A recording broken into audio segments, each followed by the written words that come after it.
Be your host. My name's Holly Kemp, and I'll be your host today. And so I'll be talking to you a little bit about, gotta say it's okay to record.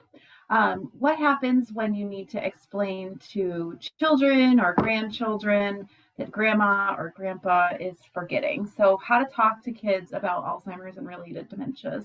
I have some real practical experience with this, as well as 23 plus years in the industry.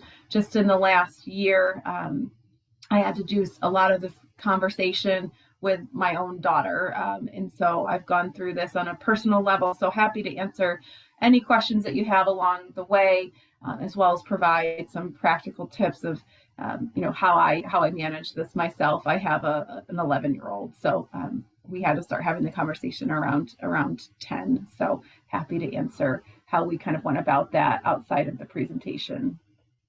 So we'll go ahead and just jump right in. And I want to start just by talking about there we go.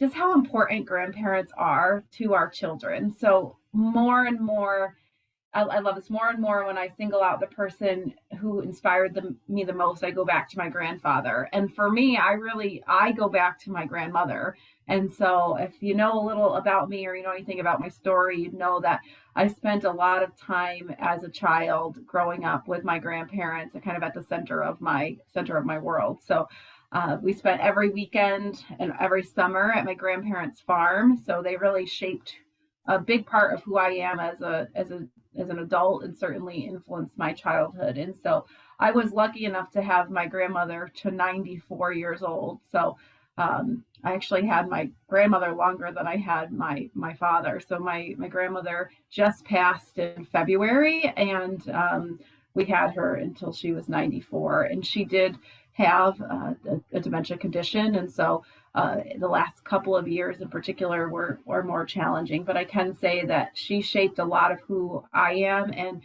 that relationship that your children have with their grandparents is really important, and being able to maintain that relationship regardless of a dementia condition is going to be really important for them and for the person living with Alzheimer's or related dementia.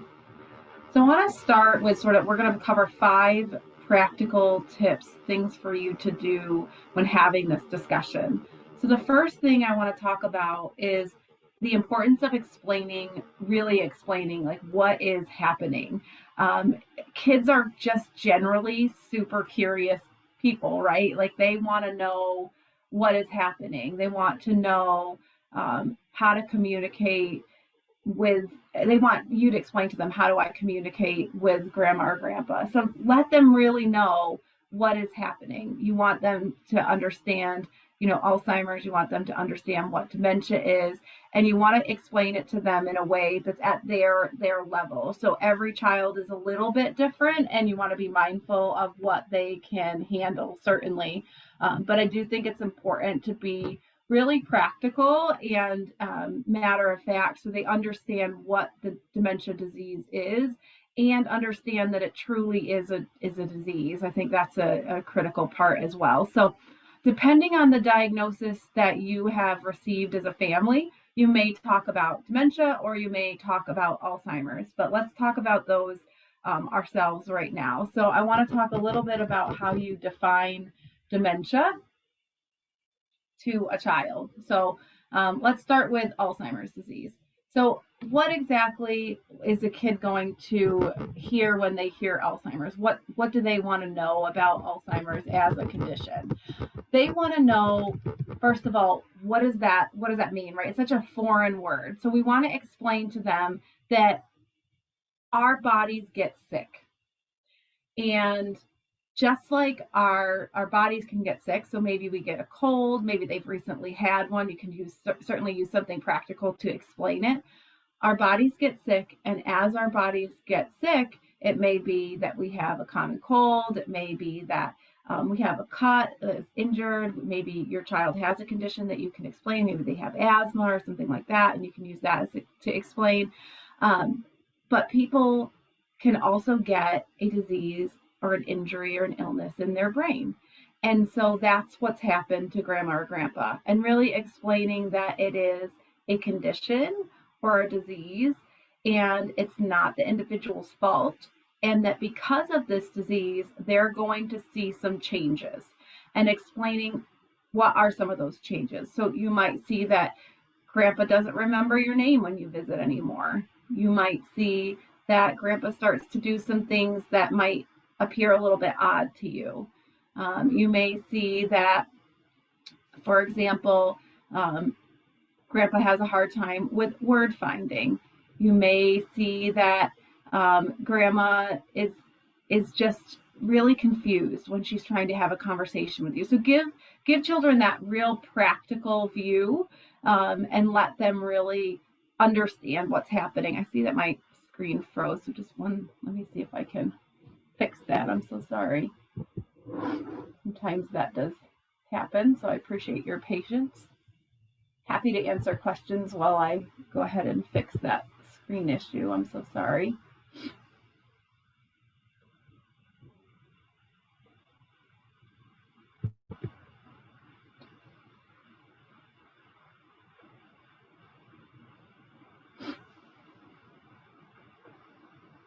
All right. Let's see if this will work now. All right. Can you guys see me now? And I'm not frozen, I hope? All right. Yes. Great, thank you.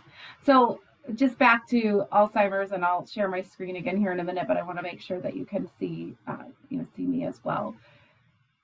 Explaining that this is something that affects somebody, especially older people, and that older people part is really important, and that it's yes, there's going to be forgetting. It's a condition that is going to permanently affect their loved ones, so it's not like a cold where they can get better. Letting them know that eventually the person might even have trouble remembering their face or some of your family members, and also letting them know that it's okay to be sad, and that Alzheimer's disease is sad. That's okay to explain to them. And then also really important is to explain that Alzheimer's is not a disease that kids can get. This is something that I know my daughter was particularly concerned about when she was younger. Like, can I actually get Alzheimer's or a related condition? And the answer is no, which is great, but she didn't know that, right? And so you want to make sure that your child understands that this is actually a condition for older adults, and it's not something that they have to that they even have to worry about. So just making sure that they understand that is really important. So I'm going to try sharing my screen again. So let's talk about dementia. So we know that there's a difference between Alzheimer's and dementia. Sometimes children don't understand that. Sometimes even actually adults don't necessarily understand that, but it is important to explain dementia as well. So dementia, again, just explaining in a very similar way, is when grandma or grandpa's brain has a sickness and it's not going to get better. There's nothing that is going to cure it, unfortunately. Not like when you get sick and maybe you have a cold or something like that. We're not going to be able to get grandma and grandpa better, but we're going to be able to help them. And so you might see that grandma is going to forget your name, and maybe grandma's going to need more help than she used to walking, and she might need our help getting dressed, and maybe even need our help eating. So just kind of explaining some of the symptoms. What's really important when you're explaining Alzheimer's and dementia to children is to really know what they can handle. So obviously, the younger the child is, the less detail I would provide. If the child is a little bit older, kind of explaining a little more about what that progression might look like can be important. So just really understanding what can your child handle, and speaking openly and honestly. And then encourage questions. I can't stress that part enough. I think sometimes kids ask very obvious questions, and those obvious questions can sometimes seem like we'll shush them a little, right? So don't say that in front of grandpa, or don't say, and it's not that you want them to say that in front of the person, but sometimes they have practical questions about why did grandpa do that? Why did grandma do that? Because something is peculiar or strange or atypical. And so encourage questions so that you can use that as an opportunity to teach and an opportunity for them to learn. And it'll make the whole process a little bit less scary for them. So just really making sure that you're using, taking the time to explain that is important. Next, remember that kids have big emotions. So we want to make sure that we are listening and helping to support those big emotions. Our kids process differently than we do. A lot of them have never dealt with anything like this in their life. For some kids, this will be the first person that they see actually get sick and eventually pass. And so there's a huge emotional component to that. And they're going to need a lot of explanation, a lot of reassurance throughout the experience.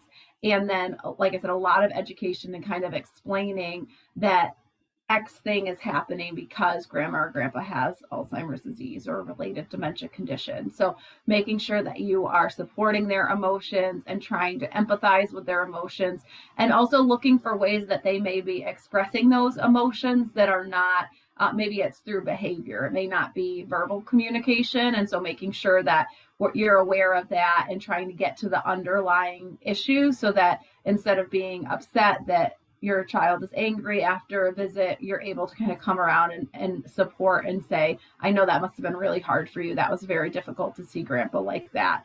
How can I help? Or how did that make you feel? So again, just really being supportive and walking alongside the emotional component. And then there are some really great ideas and resources for you to use with your child when it comes to emotions. These are a couple of books that I like. So Grandpa, It's Me, a children's book about dementia. It talks at a very simple level about, what's happening and encouraging the child to, remain connected. I Smile for Grandpa, a loving story about dementia is another great book. These are for younger children, but I think books are a great way to tell the story of Alzheimer's and dementia to younger children and to keep the conversation open and to keep those questions coming, and also to help the person to see themselves, the child to see themselves in the book. So they understand that my emotions are okay, they're normal, they're typical. Other people feel like this too, so they feel like they have someone who they can relate to. So books are a great way. There are hundreds of books. I'm just listing a couple of here that I happen to like, but there are lots of great resources out there. So definitely, Amazon, of course, is a great place to look for a lot of those books. Most of them are carried on Amazon or at any of the big book retailers as well. The next one is the Alzheimer's Association Helpline. This is a great resource for all of us. So if you are not familiar, I spent 5 years of my career working at the Alzheimer's Association, sometimes answering this helpline and then supporting our social work team that answered it. And it is staffed 24/7, so 24 hours a day, 7 days a week. It is staffed by social workers, and so they are really able to provide support and provide a therapeutic environment for children to discuss their emotions, process their emotions, and it can be just an excellent resource, especially in a crisis situation for your older children. So 10 plus, kids who are really, able to use the phone, able to kind of carry on that verbal conversation and express their emotions via the phone. That can be an excellent resource. It's completely free. And as I said, it's 24/7. I've heard some really incredible stories about how this helpline has actually helped save people's lives, particularly teenagers' lives who were dealing with parents and grandparents who had Alzheimer's and related dementias, and they were just feeling really helpless and hopeless. And so utilize that resource as well, especially for your older kids. Books are a great way to continue the discussion and to show your children that other people have those same emotions that they might have. And I think that's really important when we're going through a crisis, is to know that we're not alone. And so sharing books and showing children, not only in pictures, but also in words, that you're not alone and that we have a lot of people go through this and other kids, grandparents go through this, is going to open up the discussion and really normalize the conversation. So you want to make sure that you're providing that option for the kids. Kids need to know what dementia is not. So practical ways to calm kids' fears. This is what this one's all about. So share what Alzheimer's and dementia are not, because our kids will come up with lots of things that they think Alzheimer's and dementia, that's what it is. And they will also get really scared that it could happen to them. And so you want to make sure that children understand what Alzheimer's is and what it isn't. So explaining that it's generally happens to individuals who are 65 years of age and older is important. Understanding that it is a disease. It's not a decision. It's a condition that somebody gets. That's really important. So they don't think that it's their fault or their loved one's fault. That's really important as well. Sometimes children take on a sickness or something that's going on in their world as it's my fault. If I had done this differently, then maybe this wouldn't have happened. And so you just want to make sure that the child understands that it's not their fault.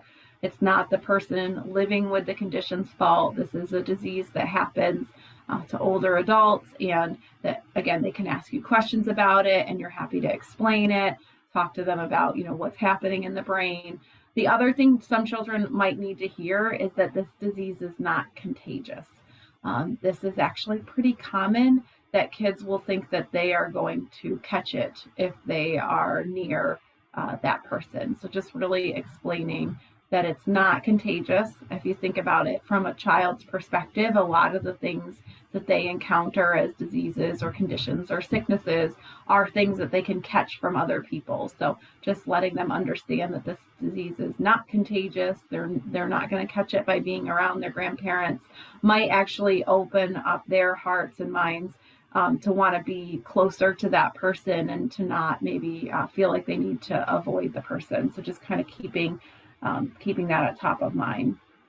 And then give them ideas of what to do in certain situations. We know that there are some things that are sort of bound to happen when someone has Alzheimer's and dementia. The first one is that grandpa or grandma won't know my name, right? So they're likely to forget your child's name as well as your name because of the condition. So one of the things you can tell them is, don't make a big deal out of it. It's okay. Just say your name and continue on in the conversation. You don't need to correct grandma or grandpa, or even if they call you another name, just kind of go with the flow. It's totally okay. And that's going to help them to not feel kind of frozen. I've been in those situations where the name is forgotten or another name is used, and kids have that panic, fear look on their face, like, oh, that's not me. What am I supposed to do? So just letting them know ahead of time, if grandma forgets your name or grandpa forgets your name, it's okay. Just let it go. Don't make a big deal out of it and just move on with the conversation. And then in the future, you can also let them know when we go see grandma and grandpa, you can tell them your name. So when you get there, you say, hi, grandpa, it's me, Holly. And that just takes the pressure right off of grandma or grandpa. So you can kind of help train them to introduce themselves so that doesn't happen again. The next one is grandpa is angry. So sometimes grandma or grandpa might have emotions that they're expressing through anger. So this is very common. Sometimes it's frustration around communication. Sometimes we don't really know what it's from. Sometimes it's a way to express themselves through behavior so that they can, when verbal communication is lost. So it's likely at some point that your child might see grandma or grandpa angry, and maybe angry in a way that they have not seen them before. And so we want to make sure that we prepare them for that, because of course, as I said, that can be really, really scary for kids. And so we don't want them to be afraid when grandma or grandpa are angry. So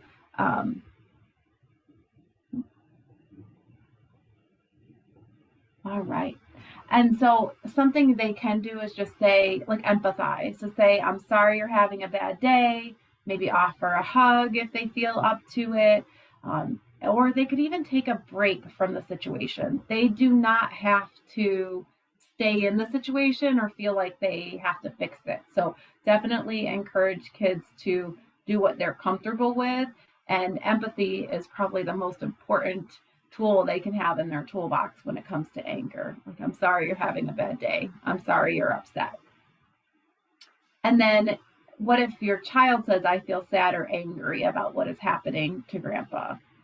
Encourage them to talk to you about it and let them know that they're not alone. So it's okay for them to have those emotions as well, because it can be very difficult and anger producing, right? When we are loving someone who is living with a dementia condition. So just allowing them to talk about it and to let them know that sometimes you're angry too, and that those feelings are normal and typical can be super helpful.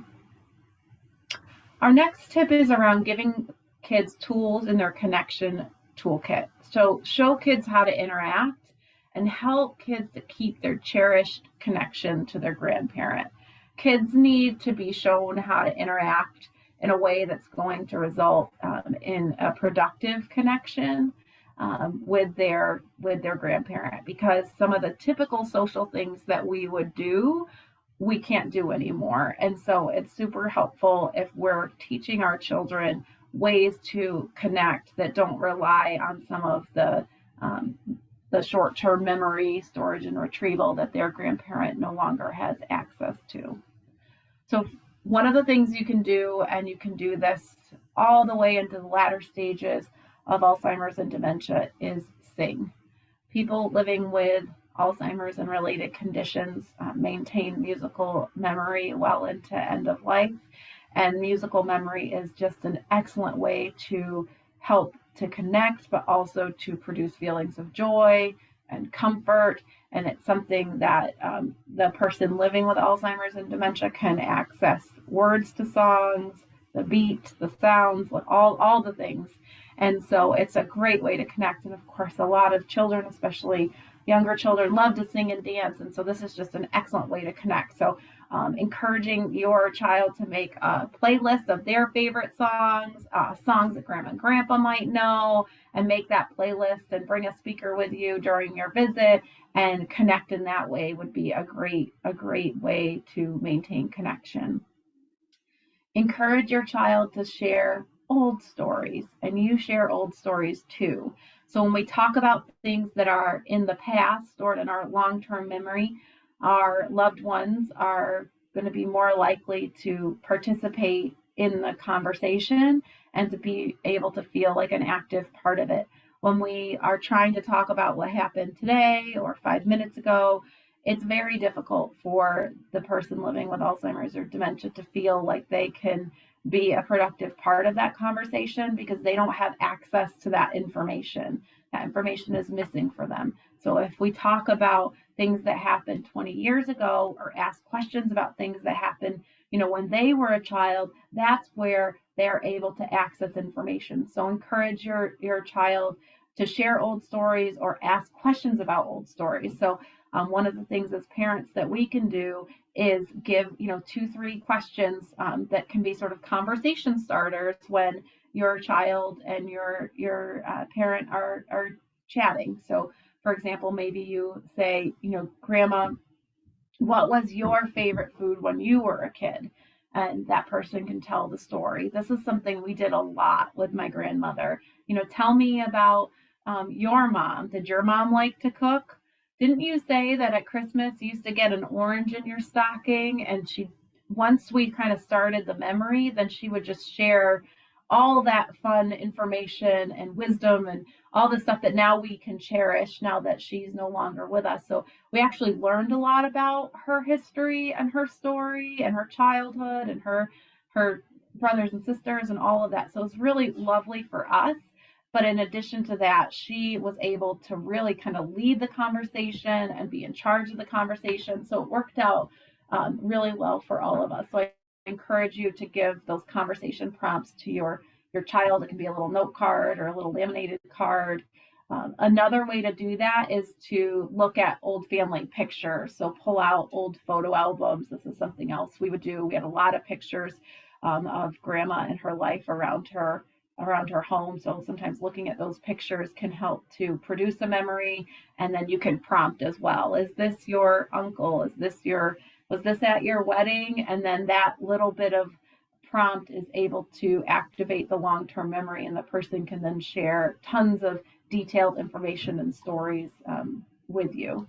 And then last is do something active. So that could be physical movement. So that could be going for a walk. That could be if your loved one is not mobile, maybe they're in a wheelchair, your child may be pushing them outside in the garden for a walk and just enjoying some outside time. So it could be something movement related. It could be a game of basketball, putting with the golf clubs, bocce, anything like that. So games certainly work for physical movement as well. Or the other thing in terms of active could be things like, folding napkins, making flower arrangements, coloring together, doing artwork together. So things that your child enjoys that your mom or dad might enjoy as well. So keeping that active connection can be wonderful too. And then last but not least, keep kids in the know. So preparing kids for what is to come and providing age appropriate information about progression and the future care plans is important. A lot of times kids so you guys are going to do a great job, I know, of preparing your child for what is happening here and now, and you're going to encourage all of the conversations and the continued connection and emotional support and all of that. And then your child's going to get kind of comfortable where things are right now because they know how to deal with that. The unfortunate truth about Alzheimer's and related dementias is that they progress, and eventually they progress to affect the whole body, and then the body forgets how to work the way that it used to. And sharing that information, sometimes like that, in a very simple way, can be important to preparing kids for the future and for what's to come. And as I said before, even when talking about the disease, you want to share just enough information, but not too much. And only you know what your child can really handle and when the right time is. I can't tell you that, but it is important to share some information around progression at the right points. And so, for example, if you are starting to notice a change during your visits where your mom or dad is maybe not communicating as much, or maybe your loved one lives in a care setting and the nurse is telling you, I'm really noticing that mom or dad isn't walking as much as they used to and they're getting weaker, that might be a prompt or just a key for you to go, okay, I'm going to have to just have that conversation that grandma's sickness is getting worse. And so here you might see this happen when we go see grandma. She might not be able to walk on her own anymore. She's going to be getting a walker, or maybe she's going to be in a chair and we're going to help push her around. So just kind of explaining some of those things that might happen. And then depending on the age of your child and kind of where you guys are in your caregiving journey. So if you're still living at home and maybe someone's coming in, or maybe your loved one is living in a community, like explaining to your loved one, what is care going to look like and how might that take some of your time, and what might you need from them is important as well. Because I know for myself, as things progressed, the amount of time required of me became more and more, for us to be able to manage as a family my grandmother's care. So my sister and I both had a role, as well as my mom and my uncle. And so we each kind of had these roles, but as things progressed and the disease got, more debilitating and things were changing, and then into end of life care, it went from maybe every other week to every week needing to a full day, and then from every week to a couple times a week, and then 5 days a week. And then during end of life, of course, it was, it was every day for multiple days, just being there 24/7 to make sure that she had what she needed. And so that kind of thing is important to prepare kids for, so that they're not scared, or not as scared, and that they know that they can come to you with questions, and that we have a plan to take really good care of grandma and grandpa throughout everything that's happening, and that I'm here for you and they love you and that I love you too. And just some practical resources, again, in terms of having conversations about the planning. Visiting alz.org. So there is a section specifically for kids and teens that has some amazing resources that you can use to facilitate conversations, or if you have older kids, that you can point them to learn more about the disease and conversations and things that are going to happen with progression and all of that. So just the alz.org website is a great resource. And of course, that's the Alzheimer's Association's, the national organization's website. This is another one that's specifically an article for kids on progression. So Justine can send this out afterwards. But this one does a really good job of explaining the science of Alzheimer's and dementia and progression for at a child's level. So just a really good resource. And when I say at a child's level, I'd say 5th grade and above. So just a great resource there. And then a couple other books that are going to do that as well. So one called The Secret Life of Lincoln Jones, and then Weeds in Nana's Garden are both great books that kind of take you through the progression of the diseases as well. So it helps kids to see that things don't stay the same, but they actually continue to progress. And so it'll help them to be able to opens the door to those questions and to making sure that we're answering anything that that comes to their mind. All right, let me stop sharing for a minute. Turn my camera back on. Is there any questions, Scott or Sarah or Justine, I can answer that are specific to your situation, maybe something that you're going through, or anything just in general about having these difficult conversations with your children?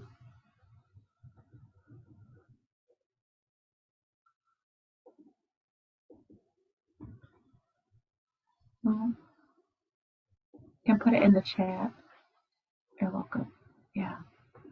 I think the number one thing is the communicating and then just providing the support. Like I said, just personally, I've seen that kids need a lot more support and understanding what's happening. And the more they know they can ask questions and that we're gonna be okay with them asking questions, I think the better, because the more knowledge they have, just like the more knowledge we have, the better they can do with interaction, but also just with processing what's happening, because it's a lot for us as adults, so it's certainly a lot for children. I have a library of books.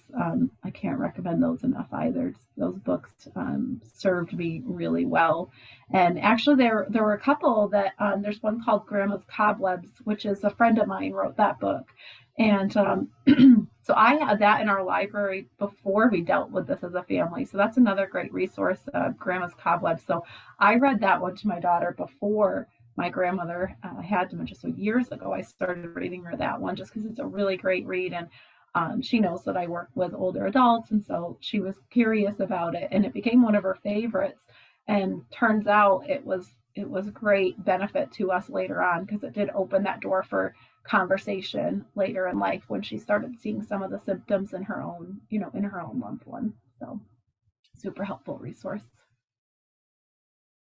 Well, thank you so much for joining. If Sarah, you have any questions, I'm more than happy to take those. Scott, thank you for being with us. I'm glad you enjoyed the information. Justine, anything else on your end?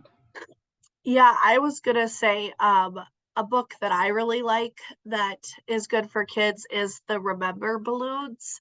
And that really it's a picture book, but I think it's great for kids because it really talks about, like, grandpa having a bunch of balloons and how each balloon is a different memory, and some of those balloons drift away, and how that you can, as the child can hold on to those balloons and have those memories still for grandpa or grandma. And so I think that's a really great book that explains that as well. So that's one of my favorites. Absolutely. And that would be perfect for those real young children, like under 5 even. Yes. To start to understand, for sure. Yeah. And then the other thing I just want to say is if your loved one is living in a community, so if you're living at an Azura property or somewhere else, I highly encourage you to bring your children to visit. I know sometimes that can be challenging, but if they can handle it emotionally, or even if the community can help for the first visit to facilitate a connection in a private spot in the community or something like that, it's so good for not just your loved one, but for all of the residents to see younger children. When I say it brings joy, I cannot stress to you how much joy it brings to those older adults in those communities. The residents will talk about it for days, and they'll talk about it as it relates to their kids and how beautiful this one is, and oh, look at her, she's so adorable. And they laugh and they remember their own kids, and it brings a lot of joy to the community. So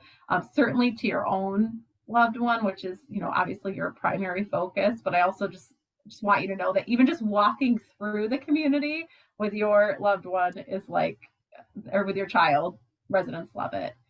And yes, Scott, we'll send you some of those resources for sure. Yes, absolutely. All right. Well, thank you, Sarah. Thanks so much for joining. Thank you, Holly. Appreciate it. You're welcome. Justine, do you want to stop the recording and then just? Yes.